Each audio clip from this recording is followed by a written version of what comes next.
Hello viewers, আজ আমি আপনাদেরকে একটি পট দেখাচ্ছি। পটটি একটু অ্যাব্রো থ্যাব্রো, একটা আলাদা শেপ তৈরি করাটাই হচ্ছে আমার বিষয়। দেখুন, আমরা তো সাধারণত একই টাইপের সোজা পট থাকে, অ্যাব্রো থ্যাব্রো পটও তৈরি করা যেতে পারে হুইলের সাহায্যে। সেটাই আমি আপনাদেরকে দেখাচ্ছি।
দেখুন, পটটি তৈরি হলো।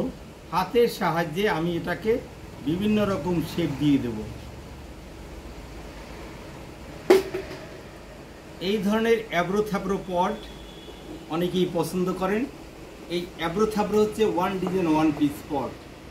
এই ধরনের পট যদি আপনাদের শেপ ভালো লেগে থাকে তাহলে অবশ্যই আমার চ্যানেলটি লাইক করবেন, শেয়ার করবেন, কমেন্ট করবেন। আপনাদের অসংখ্য ধন্যবাদ।